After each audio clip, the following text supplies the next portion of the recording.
Hello everyone, welcome to Abhipedia. I am Roshni Gautam और आज की क्लास में revenue accountant and internal auditor की क्लास में इकोनॉमी में हम मैक्रो इकोनॉमी स्टार्ट करने वाले हैं। मैक्रो इकोनॉमी में इन्फ्लेशन के एमसीक्यूज करेंगे। Monetary policy and fiscal policy करने से पहले आपको इन्फ्लेशन के बारे में पता होना चाहिए। तो इस क्लास में कंसेप्ट भी देखेंगे, फैक्ट्स भी देखेंगे, ए टू जेड मैं आपको समझाऊंगी। तो चलिए स्टूडेंट स्टार्ट करते हैं। इन्फ्लेशन क्या होता है और इसको क्वेश्चन के तरह मैं आपको समझाऊंगी और यहाँ पर अप्रोच भी मैं आपको बताऊंगी कि कैसे कंसेप्ट को देखते हुए आपने क्वेश्चन को करेक्ट करना है। राइट अप्रोच बहुत इंपॉर्टेंट होता है। आप बहुत पढ़ लेते हैं लेकिन क्वेश्चन को कैसे अटेम्प्ट करना होता है ये हमें नहीं मालूम होता है, तो इसी में मैं आपको समझाऊंगी। तो चलिए स्टार्ट करते हैं। इससे पहले स्टूडेंट आप सभी को एक इन्फॉर्मेशन है, आप अगर revenue accountant and internal audit की तैयारी कर रहे हैं और पूरी कोर्स आप बाय करना चाहते हैं तो आपको नीचे डिस्क्रिप्शन बॉक्स में लिंक मिल जाएगा, वहां जाकर बाय कर सकते हैं। फिर भी कोई डाउट होता है तो कमेंट सेक्शन में पूछ सकते हैं। तो चलिए वेरी फर्स्ट क्वेश्चन आपके स्क्रीन पर है और इसका जवाब देने की कोशिश करेंगे। तो क्वेश्चन नंबर 1 है, a situation in which the rate of inflation fall over a period of time is term as. जब एक सिचुएशन होता है जब रेट ऑफ इन्फ्लेशन, जो रेट ऑफ इन्फ्लेशन फॉल होती है ओवर पीरियड ऑफ टाइम, उसको क्या बोलते हैं? ऑप्शंस है हमारे पास, डिसइन्फ्लेशन, डिफ्लेशन, इन्फ्लेशन और हाइपर इन्फ्लेशन। सबको एक एक करके समझेंगे। तो सबसे पहले हम समझते हैं इन्फ्लेशन क्या होता है। तो जब भी इन्फ्लेशन होगा किसी एक दिन, मतलब कि मान लीजिए आज प्राइस राइज हो रहा है और कल प्राइस फॉल हो जाएगा, क्या हम उसको इन्फ्लेशन करेंगे? No student. जब कंसिस्टेंट और जनरल राइज इन प्राइस होता है, कंसिस्टेंट लगातार एक महीना एक साल जब लगातार प्राइस राइज होता है तो हम उसको इन्फ्लेशन बोलते हैं। और किसी एक गुड को नहीं, बास्केट ऑफ गुड होता है जिसको लिया जाता है और उसके अगर प्राइस राइज होते हैं तो हम इन्फ्लेशन बोलते हैं। और क्या होता है, या फिर इकोनॉमी में अगर इकोनॉमी में मनी सप्लाई इंक्रीज हो जाता है, अगर आरबीआई अननेसेसरी पैसा प्रिंट करेगा उससे भी इन्फ्लेशन हो सकता है, इन्फ्लेशन हो जाएगा। तो अगर unlimited supply of money increase हो जाती हैं इकोनॉमी में तो भी इन्फ्लेशन होता है। या इकोनॉमी में demand is greater than supply हो जाता है तो भी इन्फ्लेशन हो जाएगा। क्योंकि डिमांड ज़्यादा है और सप्लाई कम है, रिसोर्सेज कम है, लोग ज़्यादा डिमांड कर रहे हैं तो क्या होगा, प्राइस राइज होगा। और वो लगातार प्राइस राइज होगा तो हम उसको इन्फ्लेशन बोल देंगे। इन्फ्लेशन से परचेजिंग पावर बहुत कम हो जाता है। परचेजिंग पावर क्या होता है स्टूडेंट, मान लीजिए अगर मुझे 100 रुपये से मैं एक सामान बाय कर पा रही थी पहले 100 रुपये से एक चीज़ बाय कर पा रही थी। अब क्या हो गया, 50 रुपये से 50 रुपये से मैं एक चीज़ बाय कर पा रही हूँ। मतलब क्या हो गया है, यहाँ पर वैल्यू ऑफ करेंसी कम हो गई। पहले अगर हम ज़माने में देखें तो जो वैल्यू ऑफ करेंसी थी, जो पैसा था 100 रुपये की भी वैल्यू थी, लेकिन अब क्या हो गया है, अब 100 रुपये में कुछ नहीं होता है। तो ये स्टूडेंट कुछ नहीं है, वो इन्फ्लेशन है और इन्फ्लेशन मीन्स परचेजिंग पावर कम हो गई है। प्राइस और परचेजिंग पावर में इन्वर्स रिलेशनशिप होता है। अगर प्राइस इंक्रीज होता है तो परचेजिंग पावर क्या हो जाती है, कम हो जाती है। जो पैसा है और अगर दूसरे टर्म में देखें तो रियल इनकम कम हो जाती हैं। 100 रुपये से पहले बहुत चीज़ बाय कर पा रहे थे, अब 100 रुपये से कम चीज़ बाय कर पा रहे हैं। तो ये क्या हुआ, ये हुआ इन्फ्लेशन हो गया। इट मीन्स परचेजिंग पावर कम हो गई। तो मनी सप्लाई इंक्रीज हुआ या demand is greater than supply हुआ या लगातार प्राइस इन राइज हुआ और उससे क्या हो जाता है, परचेजिंग पावर या बोल सकते हैं वैल्यू ऑफ करेंसी क्या हो गई है, कम हो गई है। तो इन्फ्लेशन समझ आ गया। तो यहाँ पर जो अगर आप स्टेटमेंट देखेंगे तो ऐसा कुछ नहीं बोल रहा है, राइट। तो अब देखते हैं दूसरा टर्म क्या है, दूसरा टर्म है डिसइन्फ्लेशन। डिसइन्फ्लेशन से पहले हम डिफ्लेशन बोलेंगे। तो इन्फ्लेशन का अपोजिट क्या होता है? डिफ्लेशन। वहाँ पर लगातार प्राइस इन राइज हो रहा था तो हम इन्फ्लेशन बोल रहे थे, यहाँ पर कंसिस्टेंट फॉल इन प्राइस होगा तो हम क्या बोलेंगे? डिफ्लेशन हो जाएगा। ओके, जब इकॉनमी डाउन हो जाती है, ओके, इकॉनमी डाउन हो जाती है तो हम उसको क्या बोलते हैं? डिफ्लेशन हो गया है। ओके, अपोजिट ऑफ इन्फ्लेशन होता है। फिर आता है डिसइन्फ्लेशन। इन दोनों को गौर से देखिएगा, इन दोनों में अलग अलग है। ओके, यहाँ पर डिफ्लेशन है, मतलब कि कुछ डाउन सा शो हो रहा है, लेकिन यहाँ पर देखेंगे तो डिसइन्फ्लेशन है, मतलब गिरती हुई इन्फ्लेशन, ऐसा ही कुछ समझ आ रहा है। तो यहाँ पर देखिए, एक एग्जाम्पल से मैं आपको बताऊँगी। देखिए क्या होता है कि मान लें हमें ये पता होना चाहिए कि इकोनॉमी में कितना परसेंटेज ऑफ इन्फ्लेशन होना चाहिए। तो कुछ इन्फ्लेशन बोलते हैं ना, दाग अच्छे होते हैं, तो कुछ इन्फ्लेशन, कुछ अमाउंट ऑफ इन्फ्लेशन भी अच्छे होते हैं, लेकिन कितना? अगर इकॉनमी में 2 to 6% ऑफ इन्फ्लेशन होता है तो सही है, राइट, इकॉनमी सही है, क्योंकि प्रोड्यूसर को भी तो प्रॉफिट चाहिए, फार्मर को भी तो प्रॉफिट चाहिए, और वो कैसे होगा? जब प्राइस राइज होगा। तो इकॉनमी में ऐसा बोला गया है कि अगर 2 to 6% रेंज हो इन्फ्लेशन तो सही होता है। तो अभी क्या हो रहा है? अभी करंट इकॉनमी में भी आप देखेंगे ये चीज़ हो रही है। मान लीजिए ले लेते हैं एक मार्च ले लेते हैं, मार्च, अप्रैल और मई ले लेते हैं, राइट, ये ले लेते हैं 3 महीना। हुआ क्या? इन्फ्लेशन मार्च में मान लीजिए कि 8% था, और अप्रैल में क्या हो गया? 7% हो गया, और मई में क्या हो गया? 6%। मीन्स यहाँ पर इन्फ्लेशन है, इकॉनमी में इन्फ्लेशन है, लेकिन क्या हो रहा है? रेट डाउन हो रहा है। जब रेट ऑफ इन्फ्लेशन, इकॉनमी में इन्फ्लेशन होता है लेकिन वो उसका रेट कम हो रहा होता है, तो उस टर्म को हम डिसइन्फ्लेशन बोलते हैं। रेट जब फॉल हो रहा होता है। तो अभी आप देखेंगे करंट सिचुएशन कि अगर 2022 दिसंबर 2022 से मैं आपको बताऊं तो इकॉनमी में आपको इन्फ्लेशन देखने को मिल रहा है, लेकिन अभी कुछ समय से क्या हो रहा है? इन्फ्लेशन कम हो रहा है। इट मीन्स इन्फ्लेशन तो है बट उसका रेट कम हो रहा है। तो जब रेट आ जाता है तो उसको बोलते हैं डिसइन्फ्लेशन, राइट। तो हमने डिसइन्फ्लेशन को डिकोड कर लिया, डिफ्लेशन और इन्फ्लेशन। अब जानते हैं हाइपर इन्फ्लेशन क्या होता है। जब इकॉनमी में 50%, यस स्टूडेंट, अब बोलोगे मैम रियल में ये है? यस स्टूडेंट, रियल में भी हुआ है। हाइपर इन्फ्लेशन वो इन्फ्लेशन होता है जब इकॉनमी में जो प्राइस राइज हो जाती हैं अबव 50%। और ये है, ऐसी इकॉनमी है जहाँ पर 50% ऑफ इन्फ्लेशन देखने को मिला। ऐसी कौन सी कंट्री है? जिम्बाब्वे। अभी भी ऐसी सिचुएशन है कि वहाँ पर डुअल करेंसी चलता है। उन्होंने क्या किया? अनलिमिटेड मनी सप्लाई प्रिंट कर दिया, जिसकी वजह से वैल्यू ऑफ करेंसी क्या हो गई? कम हो गई, और वहाँ पर इन्फ्लेशन देखने को मिला। और जिम्बाब्वे की जो अपनी करेंसी है उसकी कोई वैल्यू ही नहीं है। उनको अगर एक ब्रेड खरीदना होता है तो 1 लाख रुपया लेके जाना होता है। यस स्टूडेंट, ये रियल में है। तो ऐसी इकॉनमी में जब प्राइस राइज, ओके, जब प्राइस इंक्रीज हो जाता है अबव 50% तो उसको हम बोलते हैं हाइपर इन्फ्लेशन। ओके, ऐसे ही आप देखेंगे वॉकिंग इन्फ्लेशन होता है, ग्लैपिंग इन्फ्लेशन होता है, ये प्रकार है। ओके, 4 प्रकार के होते हैं। तो यहाँ पर एक्सप्लेनेशन है, आपको PDF मिल जाएगा, उसके थ्रू आप इसको पढ़ लीजिएगा। तो इन्फ्लेशन क्या होता है, डिफ्लेशन क्या होता है, डिसइन्फ्लेशन। जब रेट ऑफ इन्फ्लेशन क्या हो जाती हैं? फॉल होती हैं, तो हम उसको बोलते हैं हाइपर इन्फ्लेशन। अबव 50% हो जाता है तो हम उसको हाइपर इन्फ्लेशन कहते हैं, राइट। तो ये था। तो आंसर क्या होगा? रेट। जब भी आपको क्वेश्चन में रेट देखे, द वर्ड रेट देखेंगे तो वो क्या हो जाता है? डिसइन्फ्लेशन हो जाता है।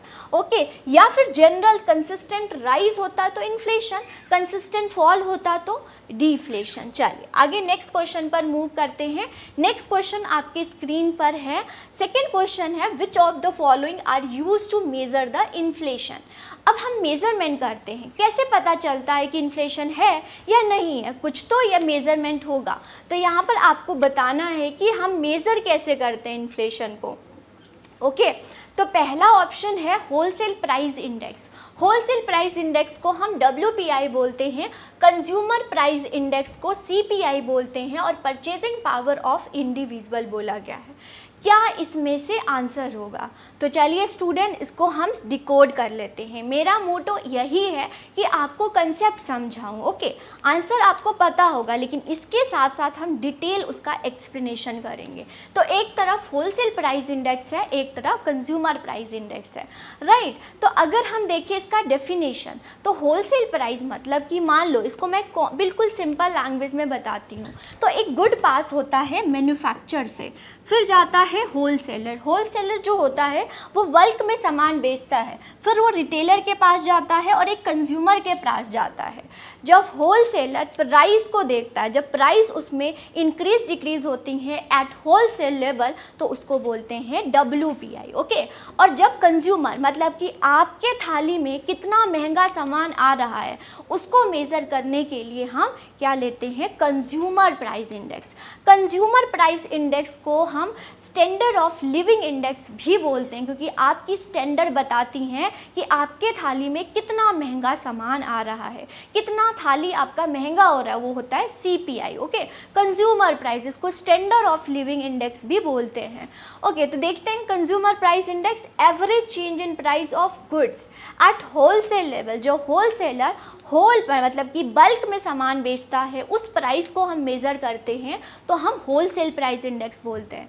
कंज्यूमर प्राइस इंडेक्स यहाँ पर change of goods and services. Okay, जब goods and services price change होती हैं तो हम उसको CPI बोलते हैं।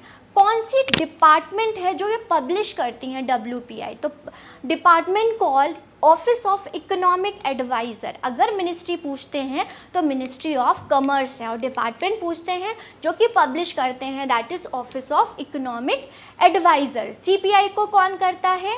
National statistical office. Okay, NSO, पहले CSO करता था, अब NSO करता है, under the ministry of statistics and programme implementation. Okay, ministry याद रखिएगा, डिपार्टमेंट याद रखिएगा।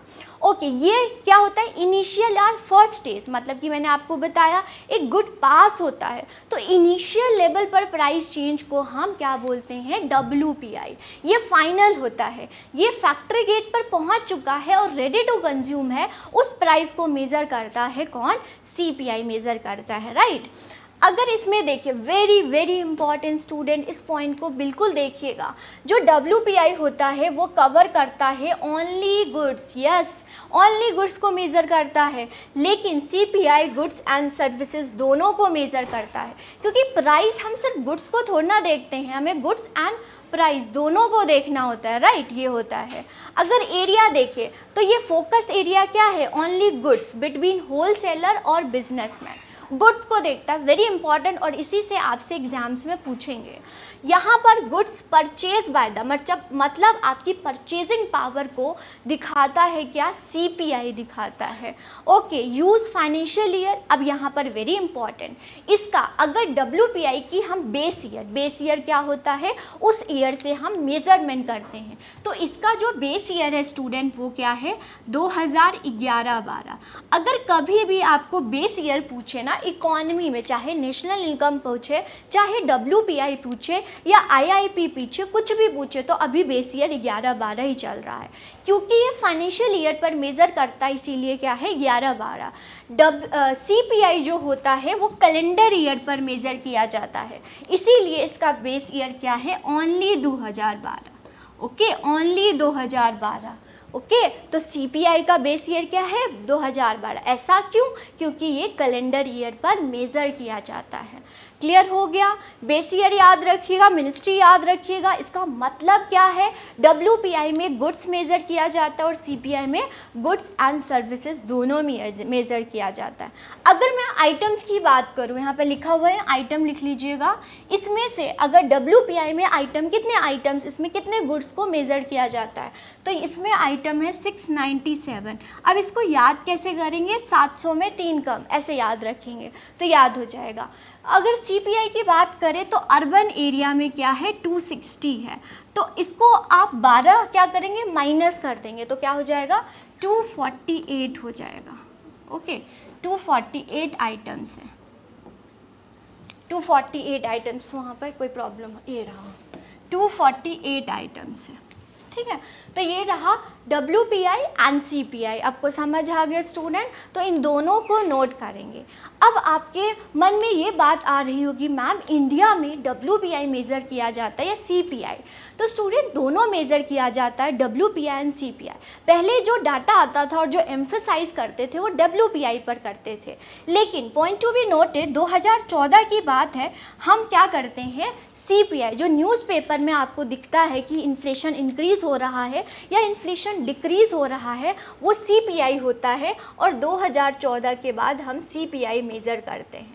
अब बोला जा रहा है, अभी न्यूज़ में आया है कि हम WPI को क्या करेंगे, ख़त्म करके PPI लेके आएंगे, प्रोड्यूसर प्राइस इंडेक्स। ओके, क्योंकि इसमें सिर्फ गुड्स होती हैं और PPI में गुड्स एंड सर्विसेज दोनों होती हैं। तो हम क्या लेके आएंगे, production price index. Okay, PPI लेके आने वाले हैं। अभी आया नहीं है, बोला गया है कि हम स्विच करेंगे WPI से PPI इंडेक्स पर। ओके, तो WPI हो गया, CPI हो गया, PPI भी पता चल गया, ये सब पर मेज़र होता है। और एक होता है GDP डिफ्लेटर, उस पर भी इन्फ्लेशन मेज़र किया जाता है। यस, 4 चीज़ों पर मेज़र किया जाता है, WPI, PPI, CPI and GDP deflator. लिख लीजिएगा इसको, राइट। चलो, तो आंसर समझ आ गया, आंसर ये दोनों होगा।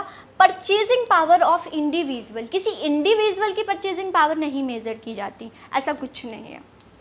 ओके, तो आंसर क्या हो जाएगा, फर्स्ट एंड सेकेंड। चलो, ओके, समझ आ रहा है? आगे चले, आगे क्या क्वेश्चन देख लेते हैं।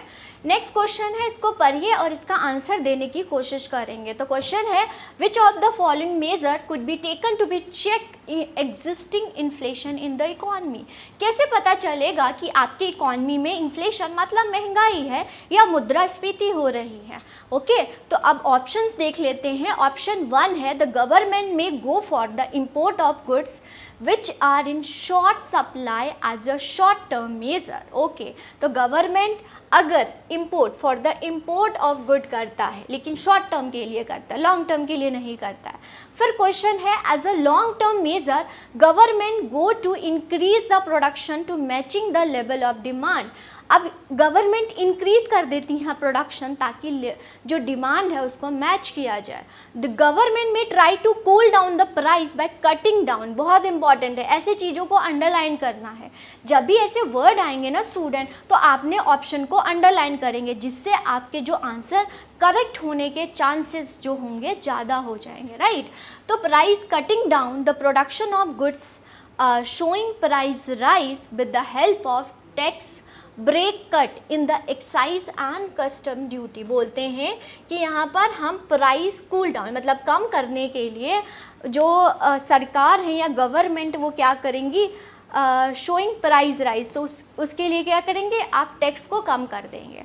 अब एक एक ऑप्शन को पढ़ते हैं और यहाँ पर आंसर की कोशिश करेंगे। तो आपसे पूछा गया है कौन सा मेजर्स अपनाएंगे, है ना, मेजर्स मतलब सोल्यूशन अपनाएंगे, ये बोला गया है।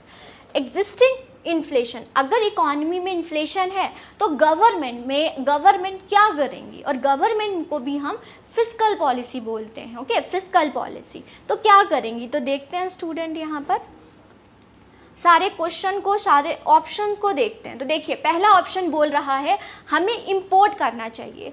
अब मान लीजिए प्रॉब्लम क्या है, इन्फ्लेशन को हमेशा याद रखिएगा। इन्फ्लेशन क्या हो रहा है, या तो मनी सप्लाई बहुत ज़्यादा है तो मनी सप्लाई कंट्रोल करना है, या तो demand is greater than supply है तो हमें सप्लाई ज़्यादा करना है क्योंकि डिमांड को मैच करना है, और परचेजिंग पावर को क्या करना है, ज़्यादा करना है। ओके, वैल्यू ऑफ करेंसी को अपना बढ़ाना है, क्योंकि जब फ्लो ऑफ करेंसी कम हो जाएगी तो वैल्यू ऑफ करेंसी अपने आप ही बढ़ जाएगी। तो बोले क्या उन्होंने इंपोर्ट, और इंपोर्ट हम लॉन्ग टर्म के लिए नहीं कर सकते हैं क्योंकि हमारी सोवरेनिटी खराब हो जाएगी। तो हम शॉर्ट टर्म मेजर्स को अपनाएंगे और इंपोर्ट ऑफ गुड्स बाहर से इंपोर्ट कर लेंगे, जिससे डिमांड क्या हो जाएगा, मैच हो जाएगा, डिमांड कम हो जाएगा, सप्लाई बढ़ जाएगा। ठीक है, ये भी सही है। लॉन्ग टर्म मतलब आप अपनी कंट्री में प्रोडक्शन इंक्रीज करोगे, तो सप्लाई इंक्रीज होगा तो डिमांड कम हो जाएगा। ठीक है, अगर इकोनॉमी में इन्फ्लेशन होता है तो क्या करना पड़ेगा, क्योंकि प्राइस राइज हो रहा है ना, प्राइस क्यों राइज हो रहा है? या तो डिमांड ज़्यादा है, या तो कॉस्ट ऑफ प्रोडक्शन ज़्यादा है, या तो प्रोड्यूसर की वजह से है जिसको हम कॉस्ट की वजह से बोलते हैं, और या तो कंज्यूमर की वजह से जिसको डिमांड बोलते हैं। तो अगर कॉस्ट ऑफ प्रोडक्शन इंक्रीज हो जाता है क्योंकि सरकार टैक्स इंक्रीज कर देती है जिसकी वजह से इन्फ्लेशन देखने को आपको मिलता है, तो यहाँ पर टैक्स क्या हो जाएगा? कम कर देंगी। तो बिल्कुल सही जवाब है। तो ये तीनों मेजर्स हैं अपनाएगी government to control the inflation in the economy. बिल्कुल सही है। तो all of the above answer हो जाएगा। ठीक है, चलो ओके, यहाँ पर आपसे क्वेश्चन, ये एक्सप्लेनेशन है, इसको पढ़ लीजिएगा, आपको पीडीएफ मिल जाएगा। नेक्स्ट क्वेश्चन पर मूव करते हैं स्टूडेंट। नेक्स्ट क्वेश्चन बहुत इंपॉर्टेंट है, इसको ध्यान से समझिएगा। विच of the following the best describe in the term of real GDP. आपको पता है जीडीपी होता है और जीडीपी एट रियल पर मेज़र किया जाता है या तो नॉमिनल पर मेज़र किया जाता है। तो मैं आपको real GDP and nominal GDP आपको समझाऊंगी। तो ऑप्शंस हैं द टोटल, रियल जीडीपी क्या है, what you mean by real GDP पूछा है आपसे। ऑप्शंस है the total market value of all goods and services produce with in a country in a given period measure using current period. सब underline करेंगे आप, right. फिर B option बोल रहा है the total market value of all final goods and services produced by the nationals of country in a given period regardless where the production take place. Okay. C option है the total market value of all final goods and services produced within the country given period adjusted for inflation or deflation. ठीक है। D option है the gross, gross मतलब होता है total और net होता है कुछ डिडक्ट करके, तो ये वर्ड याद रखिएगा। तो gross domestic product calculated without considering the environmental डिग्रेडेशंस and depletion of natural resources. Okay, तो रियल जीडीपी क्या है थोड़ा सा हम पढ़ लेते हैं, फिर हमें समझ आ जाएगा कि रियल जीडीपी मतलब क्या होता है। तो यहाँ पर देखिए स्टूडेंट, सबसे पहले समझिए, फिर आप खुद आंसर देने की कोशिश करेंगे। तो बात करते हैं नॉमिनल जीडीपी, मतलब कि जीडीपी कैलकुलेट होता है नॉमिनल पर और रियल पर। जब करंट प्राइस पर कैलकुलेट होता है, याद रखिएगा जीडीपी, जीडीपी क्या होता है कि with in the geographical boundary जितने गुड्स एंड सर्विसेज प्रोड्यूस हो रहे हैं, चाहे वो आपके सिटीजन मतलब रेजिडेंट ऑफ इंडिया हो या नॉन रेजिडेंट ऑफ इंडिया हो, वो क्या होता है? जीडीपी होता है। उसको कैलकुलेट अगर हम करंट मार्केट प्राइस पर कर रहे हैं, मतलब कि यहाँ अभी मार्केट प्राइस पर कैलकुलेट कर रहे हैं, तो हम उसको नॉमिनल जीडीपी बोलते हैं। जब उसको बेस प्राइस यहाँ पर बेस ईयर लिया जाता है, जैसे कि 2011-12 चल रहा है, ओके, 2011-12 भी 2015 में चेंज हुआ है और ये चेंज होता है, बोला जाता है बहुत सारे इकोनॉमिस्ट के द्वारा कि हर 5 साल में इसको हमें चेंज करना चाहिए। तो अभी जो बेस ईयर चल रहा है 2011-12, जिसको बेस ईयर या कांस्टेंट ईयर भी बोलते हैं, ओके, एक कांस्टेंट ईयर लिया जाता है और अभी से कंपैरिजन किया जाता है कि एक्चुअल में हमारी जीडीपी कितनी ग्रोथ हुई है। Okay, nominal GDP current price पर और रियल जीडीपी बेस प्राइस पे। क्लियर है? ये है। उसके बाद देखें, nominal GDP does not take inflation into account. इसमें इन्फ्लेशन नहीं होता है, बहुत इंपॉर्टेंट है। ओके, नॉमिनल जीडीपी इन्फ्लेशन क्या होता है, इसमें इन्फ्लेशन होता है, मतलब कि इसमें एडजस्टेड नहीं होता है। याद रखिएगा, यहाँ पर इन्फ्लेशन को लिया जाता है क्योंकि यहाँ पर देखिएगा, इसको थोड़ा सा आपने समझना है, आपको समझ आ जाएगा। यहाँ पर प्राइस इंक्रीज हो रही है और इसके साथ क्वांटिटी इंक्रीज हो रही है, मतलब कि करंट प्राइस पर प्राइस को भी लिया जाता है, मतलब इन्फ्लेशन को भी लिया जाता है, इसीलिए ये इन्फ्लेशन के साथ एडजस्टेड नहीं है। इसका मतलब समझिए, इस लाइन का मतलब समझिएगा, क्योंकि ये प्राइस इंक्रीज को, राइट, प्राइस इंक्रीज को भी लिया जाता है, इसीलिए इन्फ्लेशन के साथ एडजस्टेड नहीं है। ये इन्फ्लेशन इन्फ्लेशन को भी कंसीडर करता है, राइट, ये है।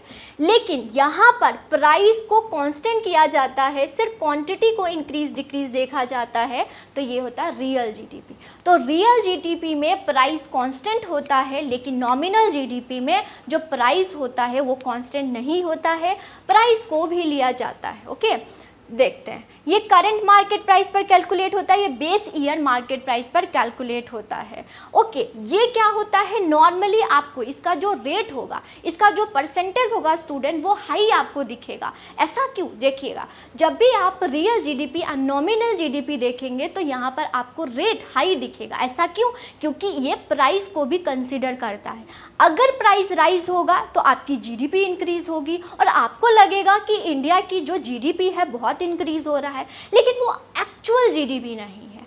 एक्चुअल जीडीपी आपको क्या बताता है, रियल जीडीपी। क्यों, क्योंकि इसमें जो बेस होती हैं वो क्या होता है, कांस्टेंट होता है, राइट। बेस मतलब कि यहाँ पर प्राइस जो होता है वो कांस्टेंट लिख के उसको कांस्टेंट देखते हैं, एक्चुअल में कितनी क्वांटिटी इंक्रीज हो रही है वो देखते हैं। समझ आ रहा है, ये देखता है, राइट। तो इसमें नॉर्मली आपको ना जो रेट होगा ये हायर दिखेगा as compare to real GDP. Real GDP always कम दिखेगा, ओके, नॉमिनल जीडीपी पर। बट यहाँ पर भी एक प्रॉब्लम है, अगर इन्फ्लेशन है तो nominal GDP is greater than real GDP. Note करेंगे, अगर इकोनॉमी में इन्फ्लेशन है क्योंकि प्राइस राइज हो रहा है और प्राइस राइज को भी देखता है नॉमिनल जीडीपी, तो अगर इन्फ्लेशन है तो प्राइस आपको nominal GDP is greater than real GDP होगा। लेकिन अगर इकोनॉमी में डिफ्लेशन है तो nominal GDP less than real GDP होगा। ओके, क्योंकि सब क्या है यहाँ पर, प्रॉब्लम क्या कर रहा है, प्राइस कर रहा है। अगर प्राइस इंक्रीज होगा तो नॉमिनल जीडीपी हाई दिखेगा, अगर प्राइस रिड्यूस होगा तो नॉमिनल जीडीपी कम दिखेगा। तो ये बात है, राइट। ये अब बात करते हैं can be compare with various quarter, मतलब कि अब बोलेंगे कि मैम जब नॉमिनल जीडीपी अच्छा नहीं है तो हम क्यों लेते हैं, तो यहाँ पर क्वार्टर क्या होता है, जब 3 मंथ्स का डाटा आता है, 3 मंथ्स का डाटा होता है तो उसमें नॉमिनल जीडीपी अच्छा होता है, राइट। लेकिन रियल जीडीपी क्या कब अच्छा होता है, फाइनेंशियल ईयर, मतलब कि एनुअली डाटा कंपैरिजन करने के लिए हम क्या करते हैं, रियल जीडीपी को यूज़ करते हैं। नॉमिनल जीडीपी अच्छा नहीं, अगर किसी भी कंट्री की ग्रोथ को देखना है कि एक्चुअल में कितनी ग्रोथ हुई है, वो नॉमिनल जीडीपी नहीं बताता है। लेकिन अगर आपकी कंट्री में कितना ग्रोथ हो रहा है, कितना वेलफेयर हो रहा है, वो कौन बताता है, रियल जीडीपी बताता है, राइट, रियल जीडीपी बताता है। अब यहाँ पर आता है कि इसको कंपैरिजन करने के लिए, इसको कैलकुलेट करने के लिए कि कितना परसेंटेज आपकी इकोनॉमी में इन्फ्लेशन है। अभी मैंने आपको बताया कि जो इन्फ्लेशन को मेज़र करने के लिए सीपीआई होता है, डब्ल्यूपीआई होता है, पीपीआई होता है, और एक जो और मेज़र करते हैं दैट इज़ जीडीपी डिफ्लेटर। आपके इकोनॉमी में कितना प्राइस इंक्रीज हो रहा है उसको मेज़र करने के लिए जीडीपी डिफ्लेटर है, जिसका फुल फॉर्म है, जिसका फॉर्मूला है, माफ़ कीजिएगा, फॉर्मूला है nominal GDP upon real GDP into 100। तो अगर आप इस फॉर्मूला को पुट करेंगे तो आपको पता चल जाएगा कि आपकी इकोनॉमी में कितना इन्फ्लेशन है, राइट। ये है, तो नॉमिनल जीडीपी हो गया, रियल जीडीपी हो गया। तो यहाँ पर ऑप्शन क्या है, ऑप्शन, सारे ऑप्शन को देखते हैं और फिर समझते हैं। समझ आ गया स्टूडेंट, मतलब नॉमिनल करंट प्राइस पर मेज़र होता है और रियल कांस्टेंट या बेस प्राइस पर कैलकुलेट होता है। अगर आपकी इकोनॉमी में वेलफेयर को देखना है तो रियल जीडीपी बेटर है as compare to nominal GDP. तो यहाँ पर करंट प्राइस है तो इसको कट कर दो, ये तो होगा ही नहीं।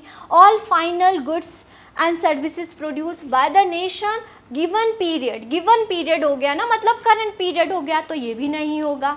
ऑल फाइनल गुड्स, जितने भी final goods and services produce हो रहे हैं, राइट, और वो एडजस्टेड हो रहे हैं इन्फ्लेशन और डिफ्लेशन से, तो हम उसको क्या बोलेंगे, रियल जीडीपी बोलेंगे। ओके, अब ये डी ऑप्शन है कि आजकल अगर आप देखेंगे ना स्टूडेंट, तो ग्रीन जीडीपी चल रहा है। ग्रीन जीडीपी क्या होता है, वो अगर मान लो कि आपकी इकॉनमी में बहुत जीडीपी इंक्रीज हो रहा है, लेकिन इंक्रीज तो हो रही है जीडीपी, लेकिन आप एनवायरनमेंट को क्या कर रहे हो, पोल्यूट कर रहे हो। तो आजकल ग्रीन जीडीपी चल रहा है, कि मतलब आपकी एक्चुअल में कितनी जीडीपी इंक्रीज हो रही है वो कैसे पता चलेगा, जितना वो आप एनवायरनमेंट को डिग्रेड कर रहे हो, एनवायरनमेंट को पोल्यूट कर रहे हो, हम उसको माइनस कर देंगे, उसके बाद जो आएगा आपका वो क्या होगा, ग्रीन जीडीपी। तो किसी भी कंट्री की अब डेवलपमेंट ग्रीन जीडीपी से देखा जा रहा है, तो ये जो स्टेटमेंट होगा that is statement of green GDP, right. चलो समझ आ रहा है, चलिए तो ये सारे समझिएगा क्या है, ठीक है। अब एक इंटरेस्टिंग चीज़ मैं आपको बताती हूँ स्टूडेंट, तो यहाँ पर क्या है, जीडीपी डिफ्लेटर है, राइट। एक जीडीपी डिफ्लेटर भी होता है और एक सीपीआई होता है। सीपीआई में भी हम गुड्स एंड सर्विसेज को मेज़र करते हैं और जीडीपी डिफ्लेटर में भी हम गुड्स एंड सर्विसेज करते हैं। तो आप बोलोगे मैम कुछ तो चेंज होगा ना। यस स्टूडेंट, जीडीपी डिफ्लेटर में उस गुड्स एंड सर्विसेज को मेज़र किया जाता है जो कि with in the geographical boundaries produce हो रही है, with in the geographical boundary produce हो रही हैं, उन सभी गुड्स एंड सर्विसेज को मेज़र करते हैं जीडीपी डिफ्लेटर। सीपीआई क्या होता है, सीपीआई उसी गुड्स एंड सर्विसेज को लेता है जो कि basket of goods and services, इसमें बास्केट ऑफ गुड लेते हैं, सीपीआई में बास्केट ऑफ गुड लेते हैं, इसमें ऑल गुड्स एंड सर्विसेज होता है, राइट। ये हो गया, ठीक है, ओके। नेक्स्ट क्वेश्चन करेंगे, इसका आंसर कोई बात नहीं, मैं इसको समझाऊंगी। नेक्स्ट देखेंगे student, which among the following measure of controlling the inflation can be taken by the reserve bank of India not by the government. मतलब कि कौन सा इन सब में से ऑप्शन बताना है जो कि रिजर्व बैंक ऑफ इंडिया मतलब आरबीआई करता है, नॉट गवर्नमेंट ऑफ इंडिया। कौन सा, मतलब कि यहाँ पर इन्फ्लेशन को कंट्रोल करने के लिए दो पॉलिसी हैं, one is monetary policy and other is fiscal policy. तो इन्फ्लेशन को मेज़र करने के लिए सिर्फ रिजर्व बैंक ऑफ इंडिया क्या करता है, गवर्नमेंट का नहीं लेना है, रिजर्व बैंक ऑफ इंडिया मतलब आरबीआई क्या करता है।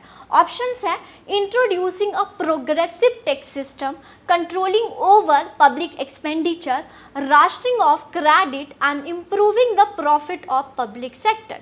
क्या होगा आंसर।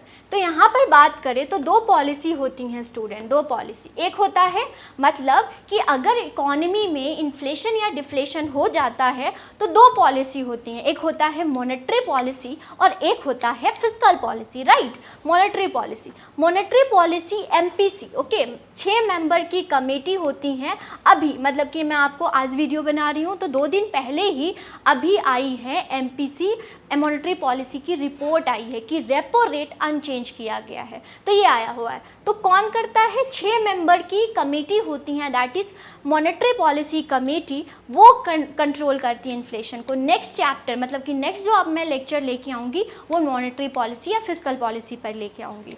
जो गवर्नमेंट करती हैं, सरकार करती हैं, वो कौन करती हैं, फिस्कल मेजर होता है, फिस्कल। और तो आपके क्वेश्चन पूछा गया है प्रोग्रेसिव टैक्स सिस्टम, तो ये है fiscal policy, okay. Fiscal control public expenditure, it is also a fiscal policy. ये है राशनिंग ऑफ क्रेडिट, ये है monetary policy, right. Monetary policy ये जो मेजर है वो अपनाती हैं कौन, आरबीआई।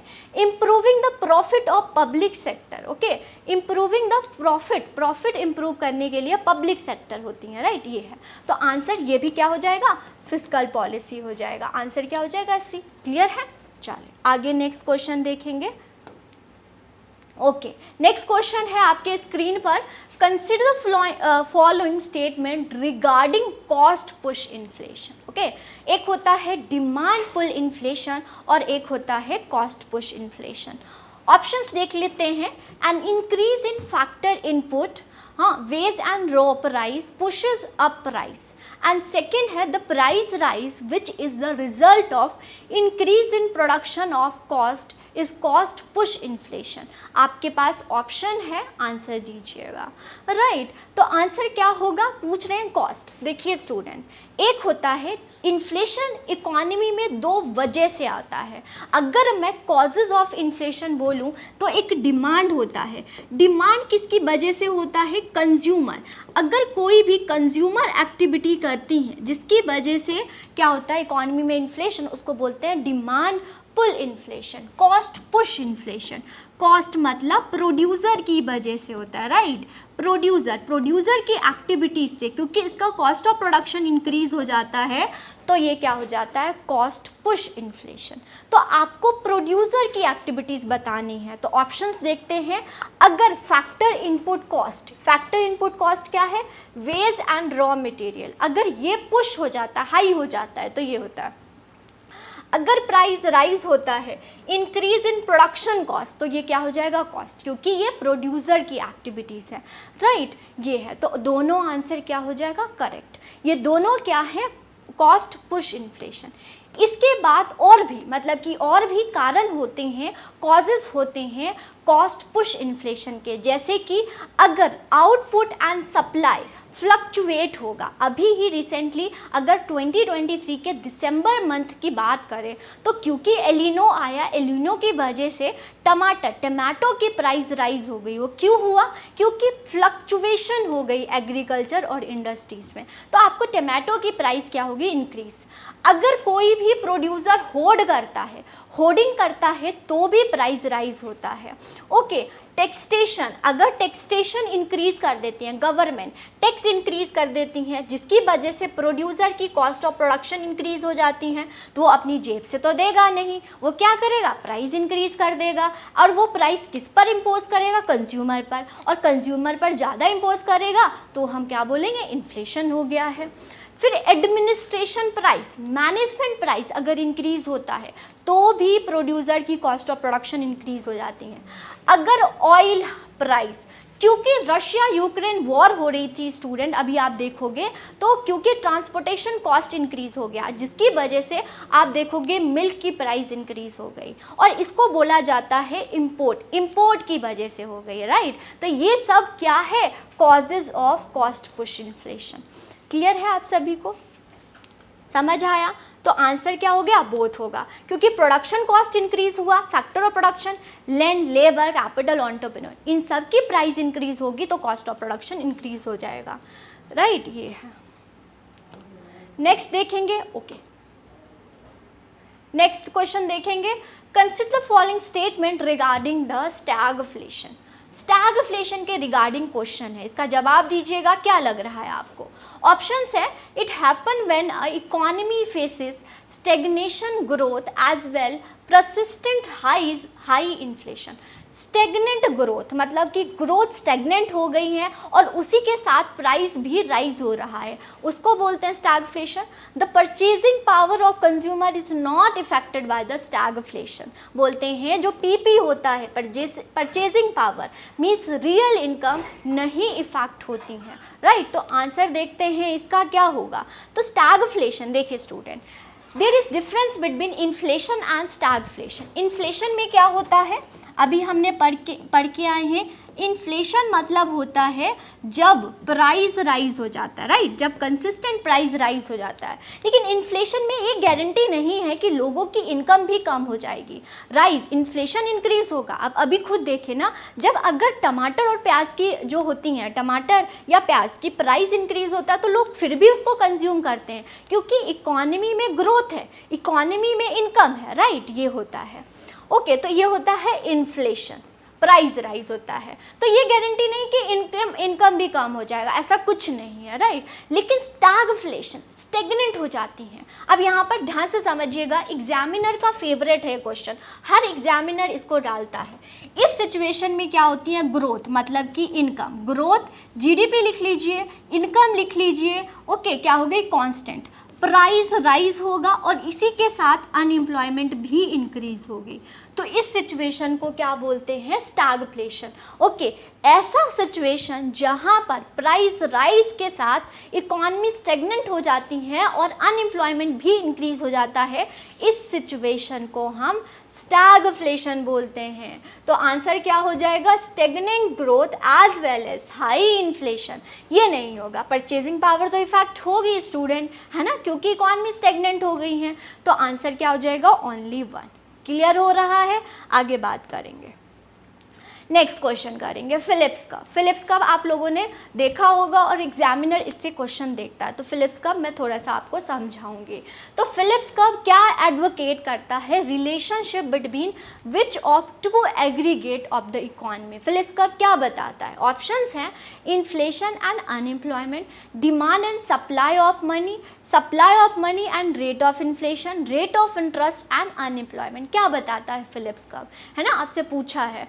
तो फिलिप्स कर्व की बात करें तो ये बताता है relationship between unemployment and inflation. तो शॉर्ट रन फिलिप्स कर्व जो कि A.W. फिलिप्स ने दिया था, वो बोलते थे कि अनएम्प्लॉयमेंट और इन्फ्लेशन के बीच में इन्वर्स रिलेशनशिप मतलब नेगेटिव रिलेशन होता है। जब अनएम्प्लॉयमेंट इंक्रीज होगा तो इन्फ्लेशन, इन्फ्लेशन क्या होगा? कम हो जाएगा। इन्फ्लेशन क्या हो जाएगा? कम हो जाएगा, राइट, इन्फ्लेशन कम हो जाएगा। तो A.W. फिलिप्स बोलते थे, जो कि 1958 में उन्होंने थ्योरी दिया था, A.W. फिलिप्स, और केन्स भी तभी दिए थे। केन्स और A.W. फिलिप्स के बारे में उनका कहना था कि जो फिलिप्स कर्व, ये शॉर्ट रन फिलिप्स कर्व है, इसमें इनवर्स रिलेशनशिप होता है अनएम्प्लॉयमेंट रेट एंड वेज भी यहाँ पर देगा तो सही रहेगा, इन्फ्लेशन का। फिर क्या हुआ? स्टैग्नेशन आ गई। जो स्टैगफ्लेशन आई ना, यहीं पर आया था स्टूडेंट, ध्यान से समझिएगा। जो स्टैगफ्लेशन आया था वो फिलिप्स कर्व की थ्योरी फेल हो गई थी और उसके बाद एक सिचुएशन आई जहां पर अनएम्प्लॉयमेंट अगर इंक्रीज हो रहा था तो इन्फ्लेशन भी इंक्रीज हो रही थी, और स्टैगफ्लेशन भी तो यही बताता है ना आपको। तो ये क्या हो गया? Long run Phillips curve. Okay, ये किसने दिया था? केन्स, माफ कीजिएगा, फ्रीडमैन ने। ओके, फ्रीडमैन ने दिया था। केन्स तो शॉर्ट रन को मानते थे, लॉन्ग टर्म को क्या मानते थे? फ्रीडमैन दिया। फिर रैशनल एक्सपेक्टेशन भी आए थे, उन्होंने भी लॉन्ग रन फिलिप्स कर्व को बोला था। लॉन्ग रन को हम क्या बोलते हैं? Vertical shape. ओके, अगर आपसे पूछेगा लॉन्ग रन फिलिप्स कर्व का शेप क्या है? वर्टिकल शेप है। तो यही थी फिलिप्स कर्व। तो फिलिप्स कर्व क्या बताता है? The rate of interest, rate of inflation, यहाँ पर इन्फ्लेशन होना चाहिए। ओके, इन्फ्लेशन, वेज प्राइस होगा तो भी चलेगा, और अनएम्प्लॉयमेंट। ठीक है, ये रहा आंसर, ए होगा, इसको गलत कर लीजिएगा। इन्फ्लेशन एंड अनएम्प्लॉयमेंट रिलेशनशिप क्या बताता है? इन्फ्लेशन एंड अनएम्प्लॉयमेंट, ये नहीं बताते, ये आंसर नहीं होगा। क्लियर है? चलिए, ओके। तो स्टूडेंट आज के लिए हमने ये सारे क्वेश्चन किया है। होप आप सभी को अच्छे से समझ आ गया होगा इन्फ्लेशन। अगर इन्फ्लेशन होगा तो ही आप मॉनेटरी एंड फिस्कल पॉलिसी को कर सकते हैं। तो मैक्रो इकोनॉमी हम स्टार्ट कर चुके हैं। मैक्रो इकोनॉमी में हम क्या करेंगे? मॉनेटरी एंड फिस्कल पॉलिसी, और यहीं पर मैंने आपको इन्फ्लेशन भी करा दिया, और आगे हम इसको देखेंगे कि मॉनेटरी पॉलिसी कैसे इसको कंट्रोल करता है और फिस्कल पॉलिसी कैसे कंट्रोल करते हैं, जो कि बहुत इंपॉर्टेंट है आपके एग्जाम पॉइंट ऑफ व्यू से। फिर से स्टूडेंट आप सभी के लिए एक इन्फॉर्मेशन है, अगर revenue accountant and internal auditor की तैयारी कर रहे हैं और आपको कंप्लीट कोर्स, बिल्कुल सिस्टमेटिक कोर्स चाहिए, जहां पर लेक्चर के साथ MCQs, आपको प्रैक्टिस क्वेश्चंस भी मिलेंगे। ओके, पूरी गाइडेंस मिलेगी। आपको क्या करना है? एक नंबर पर कॉल करना है, नंबर लिख लीजिएगा 783777, ओके 37773651, ये नंबर है, यहीं पर आपने कॉल करना है। कोई भी डाउट होता है यहीं पर आप अपना सॉल्यूशन पाएंगे स्टूडेंट, राइट। तो चलिए आज की क्लास को हम एंड करते हैं यहीं पर। चैनल पर नए होंगे तो चैनल को सब्सक्राइब कर दीजिएगा, बेल आइकन दबा दीजिएगा ताकि आपके पास नोटिफिकेशन पहुंच जाए। आज के लिए इतना ही, नेक्स्ट लेक्चर में मिलूंगी नए कंसेप्ट के साथ, नए थ्योरी के साथ। Thank you.